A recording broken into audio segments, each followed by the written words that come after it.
ക്ലാസ്സിലേക്ക് ഏവർക്കും സ്വാഗതം. നമ്മളിന്ന് പഠിക്കാൻ പോകുന്നത് കറണ്ട് അഫയേഴ്സ് ആണ് കേട്ടോ. കറണ്ട് അഫയേഴ്സിൻ്റെ ക്ലാസ്സാണേ. നമുക്ക് ഓരോന്നും പതുക്കെ പഠിച്ച് തുടങ്ങാം. എല്ലാവർക്കും കറണ്ട് അഫയേഴ്സൊക്കെ അറിയാമോ? കൃത്യമായിട്ട് കറണ്ട് അഫയേഴ്സൊക്കെ ഡെയിലി എഴുതിയെടുക്കണം കേട്ടോ. എല്ലാ ദിവസത്തെയും ന്യൂസ് പേപ്പർ നോക്കി എഴുതിയെടുക്കണം. നമുക്ക് ഫസ്റ്റ് പോയിന്റിലേക്ക് പോകാമേ. ഫസ്റ്റ് പോയിന്റ് നോക്കി ഒരു കൃതിയാണ് കേട്ടോ. ഒരു കൃതിയാണ് നിനവുകൾക്ക് മരണമില്ലേ. കൃതിയുടെ പേരെന്താണ്? നിനവുകൾക്ക് മരണമില്ലേ. ഇതൊരു തമിഴ് കൃതിയാണ്. ഈ കൃതി ആരെ പറ്റിയുള്ള ഓർമ്മക്കുറിപ്പാണെന്നാണ് ഫസ്റ്റ് ക്വസ്റ്റ്യൻ കേട്ടോ. ഇതെന്താണ്? ഇതൊരു തമിഴ് കൃതിയാണ്. തമിഴ് കൃതി കേട്ടോ. തമിഴ് കൃതിയാണേ. ഓക്കെ, നിനവുകൾക്ക് മരണമില്ലേ എന്നതൊരു തമിഴ് കൃതിയാണ്. ആരെ പറ്റിയുള്ള ഓർമ്മക്കുറിപ്പാണെന്നാണ് ചോദ്യം. ആരെ പറ്റിയുള്ളതാണ്? APJ അബ്ദുൽ കലാമിനെ പറ്റിയാണ് അല്ലേ. APJ അബ്ദുൽ കലാമിനെ പറ്റി ഞാൻ പ്രത്യേകിച്ച് ഒന്നും പറയേണ്ട ആവശ്യമില്ല. നമുക്ക് എല്ലാവർക്കും വളരെ സുപരിചിതനായ ഒരു വ്യക്തിയാണ് ആര്? APJ അബ്ദുൽ കലാം അല്ലേ.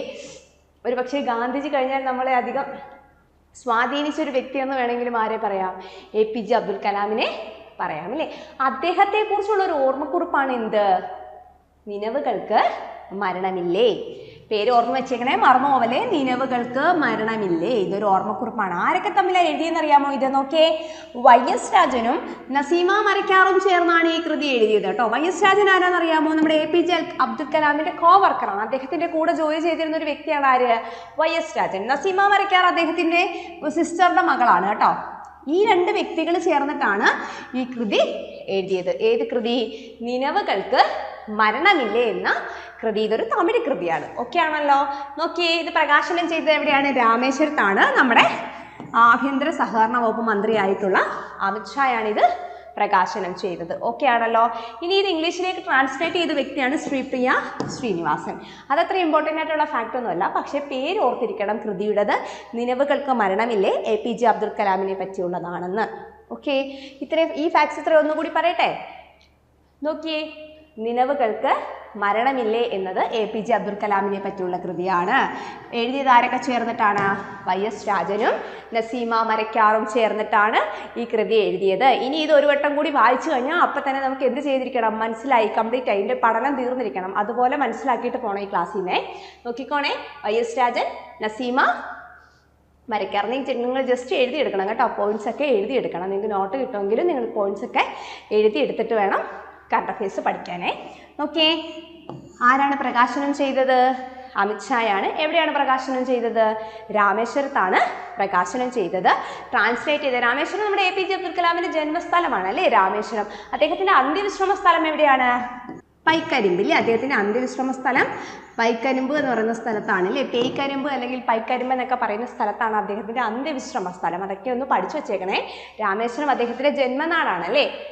അവിടെ വെച്ചിട്ടാണ് എന്ത് ചെയ്തിരിക്കുന്നത്? അദ്ദേഹത്തെ പറ്റിയുള്ള ഈ പുസ്തകം പ്രകാശനം ചെയ്തിട്ടുള്ളത്. അദ്ദേഹത്തിന്റെ ആത്മകഥ എന്താണ്? അഗ്നിച്ചിറകുകളാണ് അല്ലേ. ആത്മകഥ ഏതാണ്? അഗ്നിച്ചിറകുകൾ. എല്ലാവർക്കും അറിയാവുന്ന ഒന്നാണ് അല്ലേ, അഗ്നിച്ചിറകുകൾ. അദ്ദേഹത്തിന്റെ ആത്മകഥ. അദ്ദേഹം ഇന്ത്യൻ രാഷ്ട്രപതിയായിരുന്ന കാലഘട്ടം 2007 കാലഘട്ടം അല്ലേ. അപ്പം ഇദ്ദേഹവുമായി ബന്ധപ്പെട്ട കാര്യങ്ങളൊക്കെ പറയും. നമുക്ക് അടുത്ത സ്ലൈഡിലേക്ക് പോകാം. നോക്കി, അടുത്ത ക്വസ്റ്റ്യൻ നോക്കിയേ, വേൾഡ് റേഞ്ചേഴ്സ് ഡേ കേട്ടോ. അടുത്ത ക്വസ്റ്റ്യൻ എന്താണ്? വേൾഡ് റേഞ്ചേഴ്സ് ഡേ എന്നാണെന്നാണ് കേട്ടോ. എന്നാണ്? ജൂലൈ 31. വേൾഡ് റേഞ്ചേഴ്സ് ഡേ എന്നാണ്? ജൂലൈ 31. എന്താണ് റേഞ്ചേഴ്സ് ഡേ ബന്ധപ്പെട്ട? റേഞ്ചേഴ്സ് എന്ന് വെച്ചാൽ എന്താണ്? റേഞ്ചർ സാഹിബിനെയൊക്കെ നിങ്ങൾക്ക് അറിയത്തില്ലേ?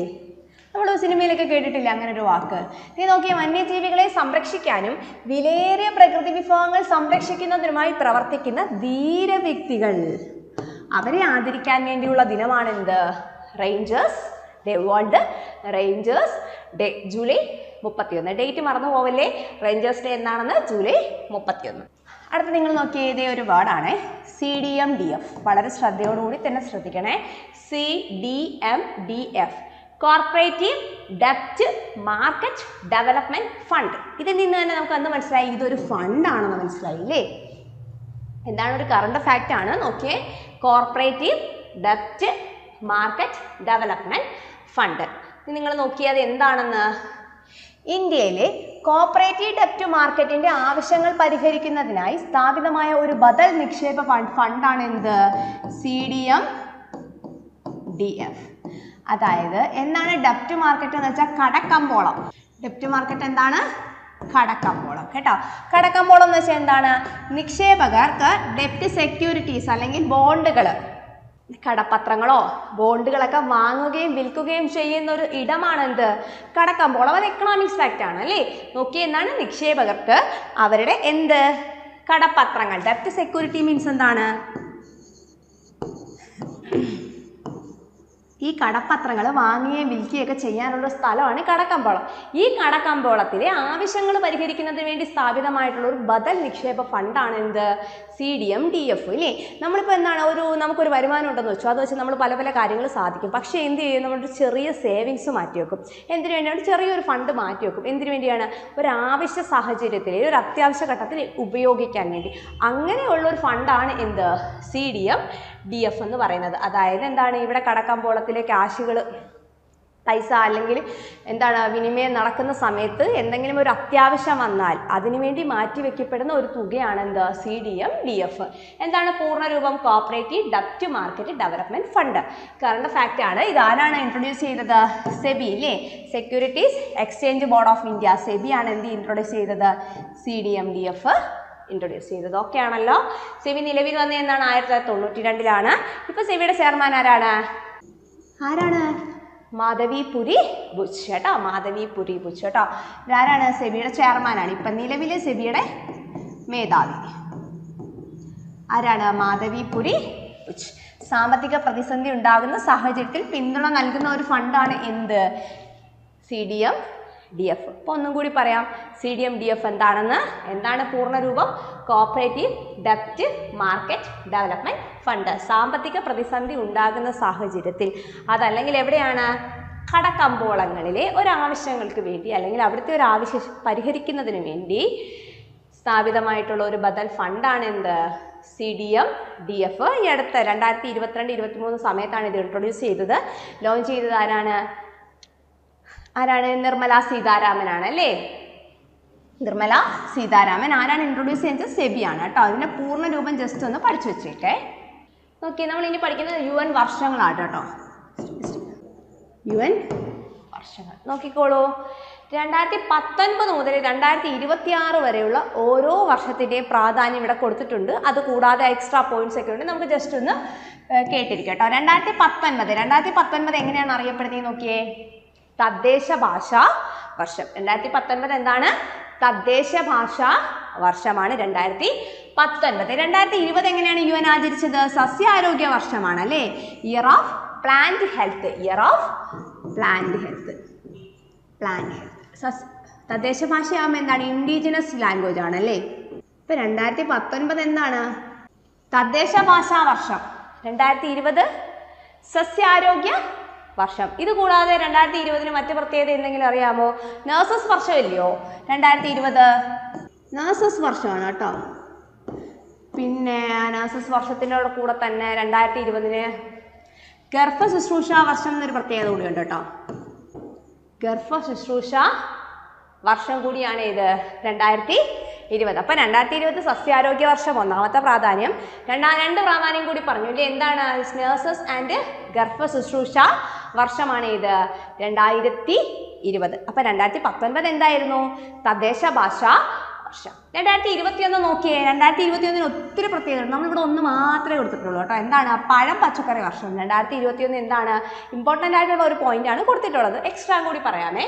പഴം പച്ചക്കറി വർഷമാണ് എന്ത്? 2021. അത് നമ്മുടെ കോവിഡൊക്കെ കഴിഞ്ഞിട്ടുള്ളൊരു സമയമാണ് എന്ത്? 2021. കോവിഡിൻ്റെ ആവലാതികളൊക്കെ ഒഴിഞ്ഞ് ഒന്ന് സമാധാനമായ സമയം. അതുകൊണ്ട് തന്നെ അന്താരാഷ്ട്ര സമാധാന വർഷവും ഏതാണ്? 2021. സമാധാന വർഷം കൂടിയാണ് എന്ത്? 2021. സമാധാന വർഷമാണ് 2021 അല്ലേ? അപ്പം നമ്മൾ എന്ത് ചെയ്യണം? 2021 ആയപ്പോഴത്തേക്ക് നമ്മളെ ബിസിനസ്സുകളും നമ്മളെ എന്താണ് ജീവിത രീതികളെല്ലാം മാറി അല്ലേ? അപ്പോൾ സാമ്പത്തിക ഭദ്രതാ വർഷം കൂടിയാണ് ഏത്? 2021. കാരണം നമ്മുടെ സാമ്പത്തിക ഭദ്രതയൊക്കെ നഷ്ടപ്പെട്ട ഒരു സാഹചര്യമായിരുന്നു ആ ഒരു 3 വർഷം ഉണ്ടായിരുന്നു. അപ്പോൾ 2021 നമ്മൾ എന്ത് ചെയ്യണം? സാമ്പത്തിക ഭദ്രത ഉറപ്പുവരുത്തേണ്ടുന്ന ആവശ്യകതയുണ്ട്. അതുകൊണ്ട് തന്നെ 2021 നമുക്ക് എങ്ങനെ പറയാം? സാമ്പത്തിക ഭദ്രത വർഷമെന്നും പറയാം. പിന്നെ അതേപോലെ തന്നെ അന്താരാഷ്ട്ര ബാലവേല നിർമ്മാർജ്ജന വർഷം കൂടിയാണ് 2021. ഒത്തിരി പ്രത്യേകതയുണ്ട് ഇല്ലേ 2021? ബാലവേല നിർമ്മാർജ്ജന വർഷം. ഓക്കെ, അപ്പം നമ്മൾ 2019, 20, 21 പഠിച്ചത്. 2019 എന്തായിരുന്നു? തദ്ദേശ ഭാഷാ വർഷം, മറന്നു പോകല്ലേ. 2020 നമ്മൾ 2 പ്രത്യേകതകൾ ഓർമ്മ. എന്തൊക്കെയാണ്? 2020 നമ്മുടെ സസ്യാരോഗ്യ വർഷമാണ്. അതോടൊപ്പം തന്നെ എന്താണ്? നഴ്സസ് ആൻഡ് പിന്നെന്താണ്? ഗർഭ ശുശ്രൂഷ വർഷം എന്നും പറഞ്ഞു. 2021 ആണെങ്കിൽ എന്താണ്? സസ്യത്തിന് ആരോഗ്യം ഉണ്ടായാൽ എന്ത് വേണം? അതിനകത്ത് പഴവും പച്ചക്കറിയൊക്കെ പിടിക്കും ഇല്ലേ? അപ്പോൾ 2021 എന്താണ്? പഴം പച്ചക്കറി വർഷം. അതോടൊപ്പം തന്നെ കൊറോണ കഴിഞ്ഞ സമയമാണ്. സമാധാനം ലഭിക്കണം, സമാധാന വർഷം.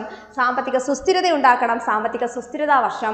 അതോടൊപ്പം തന്നെ അന്താരാഷ്ട്ര ബാലവേല നിർമ്മാർജ്ജന വർഷം കൂടിയാണ് ഏത്?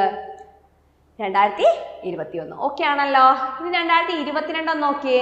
Artisanal fisheries and aquatic year ആണ്. എന്ന് വെച്ചാൽ എന്താണ് artisanal fisheries and aquatic year എന്ന് വെച്ച് കഴിഞ്ഞാൽ തദ്ദേശീയമായ മത്സ്യബന്ധനത്തിനെയാണ് ആർട്ടിസണൽ ഫിഷറീസ് എന്ന് പറയുന്നത് കേട്ടോ.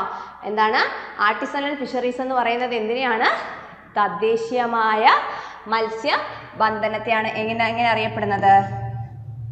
ആർട്ടിസണൽ ഫിഷറീസ് എന്ന് പറയുന്നത് കേട്ടോ. കടൽ സസ്യ, അതായത് കടൽ ജലവും പിന്നെന്താണ് തദ്ദേശീയമായ മത്സ്യബന്ധനവുമാണ് എന്ത്? 2022 പ്രത്യേകത. അപ്പം 2022 എങ്ങനെയുള്ള വർഷമാണ്?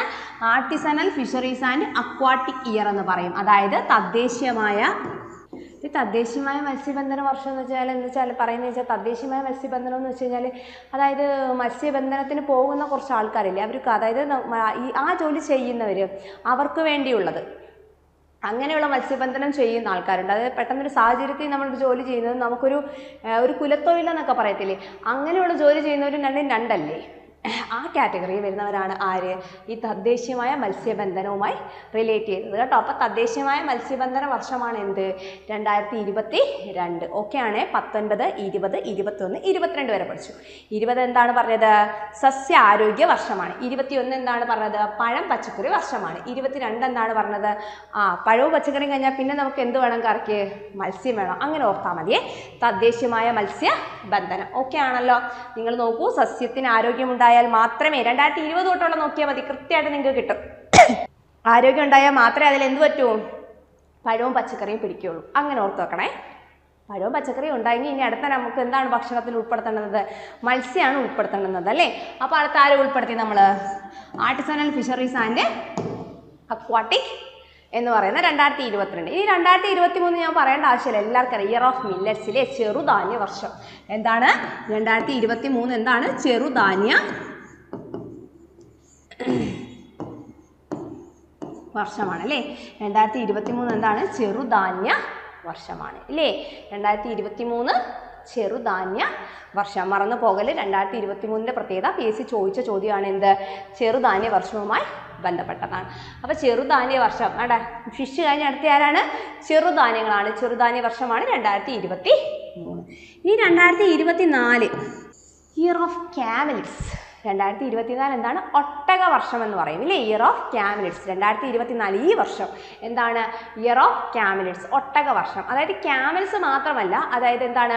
ഡ്രൈലാൻഡ് എക്കോസിസ്റ്റം ഫുൾ ഇതിനകത്ത് ഉൾപ്പെടും. ഡ്രൈലാൻഡ് എക്കോസിസ്റ്റം മീൻസ് എന്താണ്? മരുഭൂമിയിലുള്ള ജന്തുജാലങ്ങളെല്ലാം ഈ ക്യാമലിറ്റ്സ് വർഷത്തിനകത്ത് ഉൾപ്പെടും. അവയുടെ സംരക്ഷണവുമായി ബന്ധപ്പെട്ടാണ് ഇയർ ഓഫ് ക്യാമലിറ്റ്സ് പോകുന്നത്. 2024 എന്താണ്? അല്ലെ ബാക്ടീരിയൻ ഒട്ട ക്യാമൽസ്, ബാക്ടീരിയൻ ഒട്ടകങ്ങളുണ്ട്, ഇഞ്ചസ്, അങ്ങനെ പല എന്ത് ചെയ്യണം, ഈ ഒരു വിഭാഗത്തിൽ തന്നെ വ്യത്യസ്ത തരം മൃഗങ്ങൾ ഉണ്ട്. അവയെല്ലാം ഇതിനകത്ത് തന്നെ ഉൾപ്പെടും. 2024 എന്താണ്? Year of ക്യാമലിറ്റ്സ്. ഓക്കെ, മറന്നു പോകല്ലേ. 24 ഇയർ ഓഫ് ക്യാമലിറ്റ്സ്. അപ്പം നമ്മൾ ഇവിടം വരെ പറയട്ടെ. 19 തദ്ദേശ ഭാഷ, 20 സസ്യാരോഗ്യവും നേഴ്സസും, 21 പഴവും പച്ചക്കറിയും, പിന്നെന്താണ്? സമാധാനം, സാമ്പത്തിക ഭദ്രത, അന്താരാഷ്ട്ര ബാലവേല നിർമ്മാർജ്ജന വർഷം എന്നിങ്ങനെ പ്രത്യേകതകളുണ്ട് അല്ലേ. 22 നിങ്ങൾ നോക്കിയേ. Artisanal fisheries and aquatic year എന്നാണ് 2022 അറിയപ്പെടുന്നത്. 23 എന്താണ്? ഇയർ ഓഫ് മില്ലറ്റ്സ് കേട്ടോ. ഇയർ ഓഫ് മില്ലറ്റ്സ് ആണ് എന്ത്? 23. 24 ആണെങ്കിലോ ഇയർ ഓഫ് ക്യാമലിറ്റ്സ്. എന്താണ്? ഒട്ടക വർഷം. 25 അതായത് അടുത്ത വർഷം.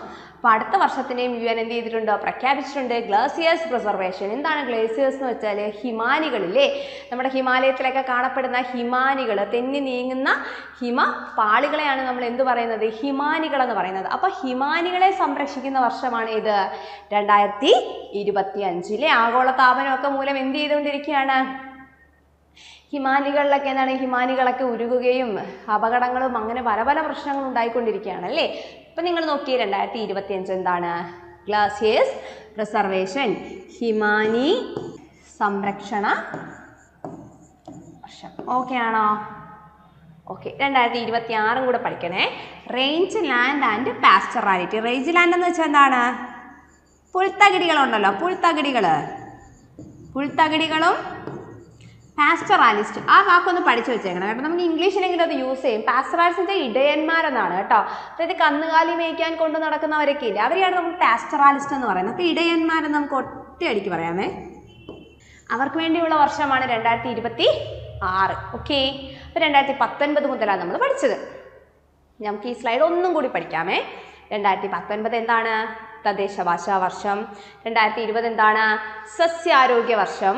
21 സസ്യാരോഗ്യത്തോടൊപ്പം ആരുമുണ്ട്, നഴ്സസും പ്രസവ സുരക്ഷയും ഉണ്ട് ഇല്ലേ.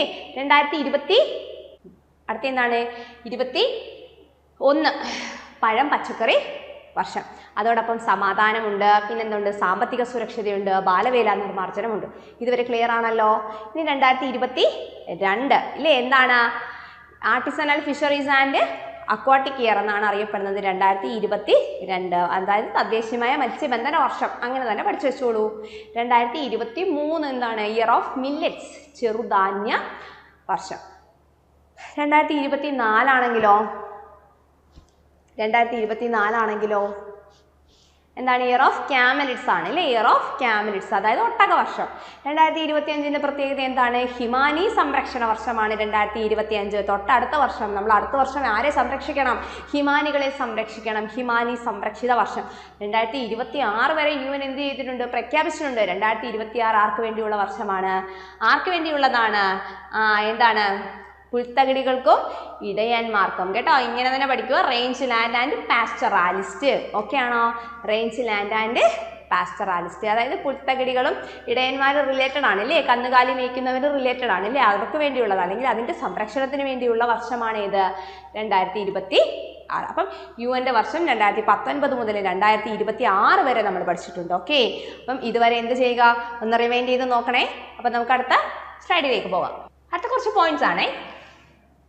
നോക്കിയേ, നമ്മളിങ്ങനെ ഒരു ചെറു ഫാക്റ്റ് പിന്നെ കുറച്ച് പോയിന്റ്സ് അങ്ങനെയാണ് കൊടുത്തിരിക്കുന്നത്. അല്ലാതെ ഒരു ഏരിയയിലുള്ളത് മുഴുവൻ ഒന്നിച്ചാൽ കൊടുത്തിട്ടില്ല. അത് നമുക്ക് കൺഫ്യൂഷൻ വരും. ഫോർ എക്സാമ്പിൾ ഇപ്പോൾ നമ്മൾ അവാർഡ്സ് ഒക്കെയാണ് കൊടുത്തിരിക്കുന്നതെങ്കിൽ എന്ത് പറ്റും, എല്ലാ അവാർഡ്സും തുടരെ കൊടുത്തു കഴിഞ്ഞാൽ നമുക്ക് അങ്ങോട്ടും ഇങ്ങോട്ടും തിരിഞ്ഞു പോവേ. നമ്മൾ കറണ്ട് അഫയേഴ്സ് മിക്സ് ചെയ്താണ് കൊടുത്തേക്കുന്നത് കേട്ടോ. ഓക്കെ. നോക്കിയേ, ഡോക്സൂരി കൊടുങ്കാറ്റ് കേട്ടോ. കൊടുങ്കാറ്റിൻ്റെ പേരെന്താണ്, ഡോക്സൂരി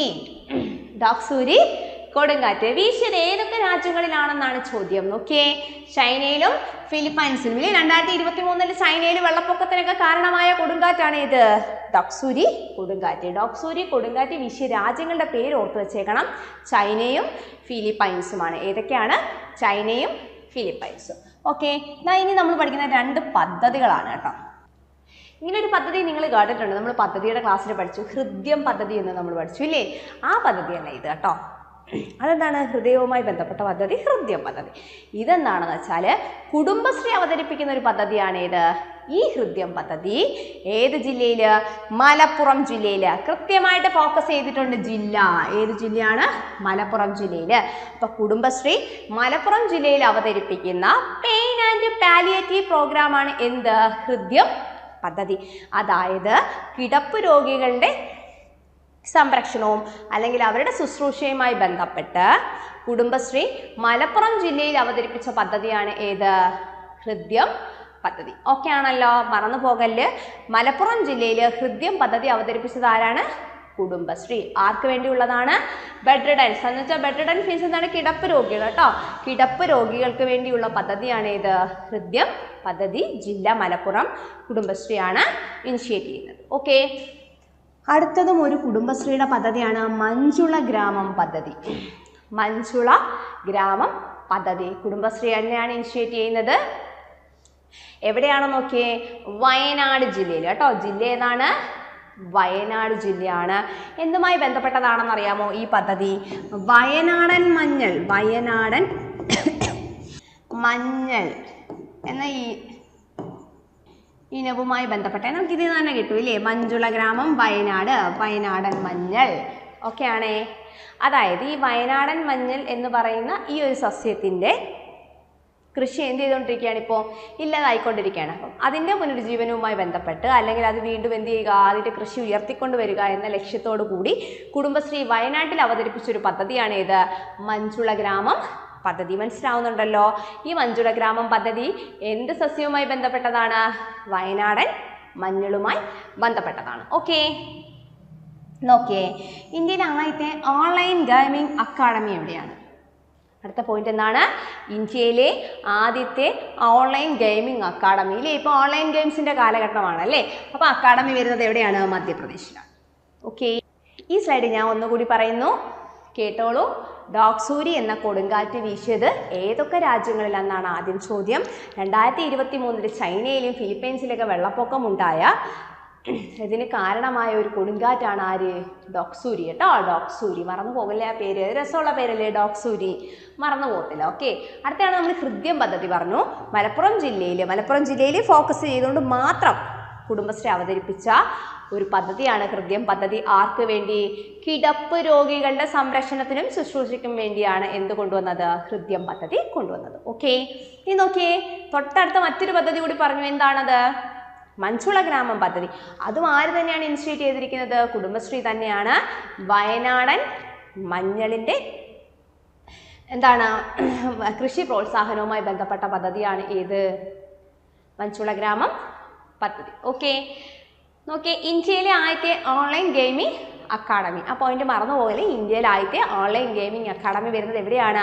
മധ്യപ്രദേശിലാണ് അല്ലേ? മധ്യപ്രദേശ് എന്താണ്? ഇന്ത്യയുടെ ഹൃദയം എന്നറിയപ്പെടുന്ന സ്റ്റേറ്റ് ആണ് ഏത്?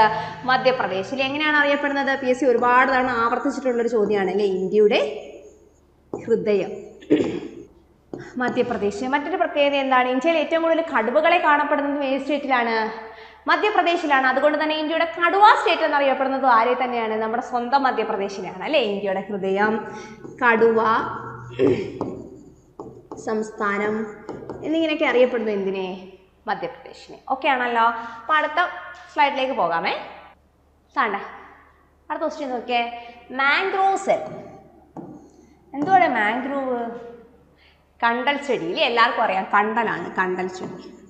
ഈ മാംഗ്രോവ് സെൽ ആരംഭിച്ച സംസ്ഥാനം ഏതാണെന്നാണ് ചോദ്യം. ഏതാണ്? വെസ്റ്റ് ബംഗാൾ. ഓക്കെ ആണല്ലോ? മാംഗ്രോവ് സെൽ ആരംഭിച്ച സംസ്ഥാനമാണ് വെസ്റ്റ് ബംഗാൾ. നമുക്കറിയാം ഇന്ത്യയിലെ ഏറ്റവും കൂടുതൽ കണ്ടൽ കാടുകൾ കാണപ്പെടുന്നത് ഏത് സംസ്ഥാനത്താണ്? വെസ്റ്റ് ബംഗാളിൽ തന്നെയാണ്. വെസ്റ്റ് ബംഗാളിൽ തന്നെയാണ് ഏറ്റവും കൂടുതൽ എന്ത് കാണപ്പെടുന്നത്? കണ്ടൽ കാണപ്പെടുന്നത്. അങ്ങനെയാണെങ്കിൽ ചോദിക്കട്ടെ, കേരളത്തിൽ ഏറ്റവും കൂടുതൽ കണ്ടൽ കാണപ്പെടുന്നത് എവിടെയാണ്? കണ്ണൂർ ജില്ലയിലാണ് കേരളത്തിൽ ഏറ്റവും കൂടുതൽ കണ്ടൽ വനങ്ങൾ കാണപ്പെടുന്നത്. ഓക്കെ, കണ്ടൽ കാടുകളുടെ സംരക്ഷകൻ എന്നറിയപ്പെടുന്നത് ആരെയാണ്? കണ്ടൽ കാടുകളുടെ സംരക്ഷകൻ എന്നറിയപ്പെടുന്നത് ആരെയാണ്? കല്ലേൻ പൊക്കുടനെയാണ് അല്ലേ? കല്ലേൻ പൊക്കുടൻ. പേര് മറന്നു പോകല്ലേ, കല്ലേൻ ഉണ്ടോ? കണ്ടൽ മനുഷ്യൻ എന്നൊക്കെ അറിയപ്പെടുന്ന അദ്ദേഹത്തെ കേട്ടോ, കല്ലേൻ. ഓക്കെ ആണല്ലോ? അപ്പോൾ നമ്മളിവിടെ പറഞ്ഞത് മാംഗ്രോവ് സെൽ ആരംഭിച്ച സംസ്ഥാനം വെസ്റ്റ് ബംഗാൾ. ഇന്ത്യയിൽ ഏറ്റവും കൂടുതൽ കണ്ടൽ ചെടികൾ കാണപ്പെടുന്നത് എവിടെയാണ്? കണ്ടൽ കാടുകളുള്ളത് എവിടെയാണ്? വെസ്റ്റ് ബംഗാളിലാണ്. മറ്റേ സുന്ദർബൻസ് ഒക്കെ ഇല്ലേ, അതൊക്കെ പൂർണ്ണമായിട്ടും എന്താണ്? സുന്ദർബൻസ് ഒരു ഐലൻഡ് അല്ലേ? ഐലൻഡ് ജില്ലയാണ് ഏത്? സുന്ദർബൻസ് ഇല്ലേ? ആ സുന്ദർബൻസിലാണ് എന്ത്? കണ്ടൽ വനങ്ങൾ കൂടുതലായിട്ടും കാണാൻ സാധിക്കുന്നത്. നോക്കി, കേരളത്തിലാണെങ്കിൽ ഏറ്റവും കൂടുതൽ കണ്ടൽ വനങ്ങളുള്ളത് ഏത് ജില്ലയിലാ? കണ്ണൂരില്. കണ്ടൽ മനുഷ്യൻ അല്ലെങ്കിൽ കണ്ടൽ വനങ്ങളുടെ സംരക്ഷകൻ എന്നൊക്കെ അറിയപ്പെടുന്ന വ്യക്തിയാണ് ആര്? കല്ലേൻ പൊക്കുടൻ ഇല്ലേ? കണ്ടൽ ചെടിയുടെ പ്രത്യേകത എന്തുവാ? ഹാലോഫൈറ്റ് ആണ് അല്ലേ? ഹാലോഫൈറ്റ്. കണ്ടൽ എന്താണ്? ഒരു ഹാലോഫൈറ്റ്. എന്തുകൂടെ ഹാലോഫൈറ്റ് എന്ന് വെച്ചാ? ഹാലോഫൈറ്റ് എന്ന് വെച്ചാൽ എന്താണ്? ഉപ്പുവെള്ളത്തിൽ വളരുന്നവയെന്നാണ് അല്ലേ? ഹലൈൻസ് എന്ന് വെച്ച് കഴിഞ്ഞാൽ അല്ലേ? ഹലൈൻ എന്ന വാക്കിൻ്റെ അർത്ഥം എന്താണ്? ഉപ്പ് എന്നല്ലേ ഹലൈൻ എന്നുള്ള വാക്കിൻ്റെ അർത്ഥം. അപ്പം ഹാലോഫൈറ്റ് എന്ന് വെച്ച് കഴിഞ്ഞാൽ എന്താണ്? ഉപ്പ് ജലത്തിൽ വളരുന്നവയെന്നാണ് എന്ത്? ഹാലോഫൈറ്റ് എന്ന് പറയുന്നത്. അതായത് കൂടുതൽ മാർഷി ലാൻഡ്സ്, അതായത് എന്താണ്? ഉപ്പുള്ള മാർഷി ലാൻഡ്സിലാണ്, ചെളി പ്രദേശങ്ങളാണ് ആര് വളരുന്നത്? മാംഗ്രോവ്സ് വളരുന്നത്. മറ്റൊരു പ്രത്യേകത കൂടിയുണ്ട്. മാംഗ്രോവ്സിൻ്റെ വേരിനെ നമ്മൾ എന്താ പറയുന്നത്? ഇതിൻ്റെ വേരുകളെ നമ്മൾ ബ്രീത്തിങ് റൂട്ട്സ് ശ്വസന വേരുകൾ എന്ന് പറയും അല്ലേ, ശ്വസന വേരുകൾ. അതിനകത്ത് എന്തുണ്ട്? നിമാറ്റോഫോർസ് കേട്ടോ. ആ ശ്വസന വേരുകളെ എങ്ങനെ അറിയപ്പെടുന്നത്? നിമാറ്റോഫോർസ്. അതായത് ഇത് കിളിക്കുന്നത് മാർഷി ലാൻഡിലല്ലേ, അപ്പം എന്താണ് അതിന് ആ വേരുകൾക്ക് മണ്ണിൽ നിന്നും ശ്വസിക്കാൻ പറ്റത്തില്ല, കാരണം ചെളിയല്ലേ, അതിനുള്ളിൽ നിന്നും അതിന് വായുവിനെ ശ്വസിക്കാൻ പറ്റത്തില്ല. അതുകൊണ്ട് തന്നെ അത് എന്ത് ചെയ്യും? മുകളിലേക്ക്, അതായത് അന്തരീക്ഷത്തിലേക്ക് ആ വേരുകൾ പൊങ്ങി വരികയും ആ അന്തരീക്ഷത്തിൽ നിന്ന് എന്ത് ചെയ്യും? അതായത് ഇപ്പോൾ മാർഷി ലാൻഡിലാണ് അത് നിൽക്കുന്നതെന്ന് വെച്ചോ, അപ്പം ചെടി നിൽക്കുന്നതിൽ അതിൻ്റെ വേരുകൾ ഇങ്ങനെ മുള്ളുപോലെ വന്ന് നിൽക്കും. ഇതാണ് എന്ത് പറയുന്നത്? ബ്രീത്തിങ് റൂട്ട്സ് എന്ന് പറയും കേട്ടോ, നിമാറ്റോഫോർസ് എന്ന് പറയുന്നത് കേട്ടോ. ഇത് മാംഗ്രൂവ്സിൻ്റെ ഒരു പ്രത്യേകതയാണ്. മറ്റൊരു പ്രത്യേകതയുണ്ട്, എന്താണ്? സസ്യത്തിൽ നിന്ന് തന്നെ എന്ത് ചെയ്യുന്നുണ്ട്? അതിൻ്റെ വിത്തുകൾ മുളച്ച് ചെടിയായിട്ടാണ് എന്ത് ചെയ്യുന്നത്? ആ അരി അല്ലെങ്കിൽ അതിൻ്റെ ആ ഒരു അതിൻ്റെ ഒരു സീഡ് താഴേക്ക് വരുന്നത്. മുളച്ച് ചെടിയായതിനു ശേഷമാണ് അത് എന്ത് ചെയ്യുന്നത്? താഴേക്ക് വീഴുന്നത്. കാരണം ഈ ചെളിക്കകത്ത് അതിന് എന്ത് ചെയ്യാൻ പറ്റില്ല, വളരാൻ പറ്റില്ല സീഡിന്. അതുകൊണ്ട് തന്നെ അതിൻ്റെ ഒരു നാച്ചുറലായിട്ടുള്ളൊരു എബിലിറ്റിയാണ് അത് കേട്ടോ. ഓക്കെ, അപ്പം നമ്മൾ മാംഗ്രൂവ്സുമായി ബന്ധപ്പെട്ട് കുറച്ച് പോയിന്റ്സ് ഒക്കെ പറഞ്ഞേ. ഇനി കണ്ടൽ ദിനം എന്നാന്ന് അറിഞ്ഞിരിക്കണം. ജൂലൈ 26 കണ്ടൽ ദിനം. ജൂലൈ 26 എന്താണ്? കണ്ടൽ ദിനം. ജൂലൈ 29 ആണെങ്കിലോടെ അത് നമുക്ക് പിന്നെ പറയാം, അവിടെ നിൽക്കട്ടെ കേട്ടോ. കടുവ ദിനം, അത് പിന്നെ പറയാവേ. നോക്കിക്കേ, പശ്ചിമഘട്ടത്തിൽ ഇതിൻ്റെ ഇടയ്ക്ക് നിങ്ങൾ മിക്സ് ആയി പോകും. കണ്ടൽ ദിനം മാത്രം പഠിച്ചാൽ മതി. ജൂലൈ 26 കണ്ടൽ ദിനം. ഓക്കെ ആണേ. എന്താണ് കണ്ടൽ ദിനം? ജൂലൈ 26. ഓക്കെ ആണേ. പശ്ചിമഘട്ടത്തിലെ നീർച്ചാലുകളുടെയും ശാസ്ത്രീയ നിർണയവും വീണ്ടെടുക്കാൻ ലക്ഷ്യമാക്കിയുള്ള ക്യാമ്പയിനാണ് സുരക്ഷിതമാക്കാം പശ്ചിമഘട്ടം. എന്താണ് നമ്മുടെ പശ്ചിമഘട്ടം? ഇപ്പം എന്താണ്? മനുഷ്യൻ്റെ കയ്യേറ്റം മൂലവും മറ്റുള്ള അന്തരീക്ഷത്തിൻ്റെ കാലാവസ്ഥാ മാറ്റമൊക്കെ കാരണം പശ്ചിമഘട്ടം ഇപ്പം എന്ത് ചെയ്തുകൊണ്ടിരിക്കുകയാണ്? നാശത്തിൻ്റെ വക്കിലാണ്. ആ പശ്ചിമഘട്ടത്തിലെ നീർച്ചാലുകളുടെ ശാസ്ത്രീയ നിർണയവും വീണ്ടെടുപ്പും ലക്ഷ്യമാക്കിയുള്ള ക്യാമ്പയിനാണ് എന്ത്? സുരക്ഷിതമാക്കാം പശ്ചിമഘട്ടം. എന്താണ്? സുരക്ഷിതമാക്കാം പശ്ചിമഘട്ടം. അപ്പം ഈ ഒരു സ്ലൈഡിൽ നമ്മൾ 2 പോയിന്റ്സ് ആണ് പറഞ്ഞത്, മാംഗ്രൂവുമായി ബന്ധപ്പെട്ടതും പശ്ചിമഘട്ടവുമായി ബന്ധപ്പെട്ടത് അല്ലേ. നോക്കിയേ, മാംഗ്രൂവ് സെല്ല്. മാംഗ്രൂവ് സെല്ല് ആരംഭിച്ച സംസ്ഥാനം ഏതാണ്? മാംഗ്രൂവ് സെല്ല് ആരംഭിച്ച സംസ്ഥാനം വെസ്റ്റ് ബംഗാൾ. ഏറ്റവും കൂടുതൽ മാംഗ്രൂവ്സ് ഉള്ളതും ഇവിടെ തന്നെയാണ്, വെസ്റ്റ് ബംഗാൾ. കേരളത്തിലാണെങ്കിലോ കണ്ണൂർ ജില്ലയിൽ. കല്ലൈൻ പൊക്കുടൻ ആരാണ്? കണ്ടൽ സംരക്ഷകൻ അല്ലെങ്കിൽ കണ്ടൽ മനുഷ്യൻ എന്നൊക്കെ അറിയപ്പെടുന്നത് കല്ലൈൻ പൊക്കുടനെയാണ് അല്ലേ. കണ്ടൽ ദിനം എന്നാണ്? ജൂലൈ 26 കണ്ടൽ ദിനം എന്ന് പറയുന്നത്. പിന്നെ നമ്മളിവിടെ എക്സ്ട്രാ കുറച്ച് പോയിന്റ്സ് പറഞ്ഞു. മാംഗ്രൂവ്സ് എന്താണ്? ഒരു ഹാലോഫൈറ്റ് ആണ്, അതായത് മാർഷി ലാൻഡിൽ ഉപ്പ് വെള്ളത്തിൽ വളരുന്ന സസ്യമാണ് എന്ത്?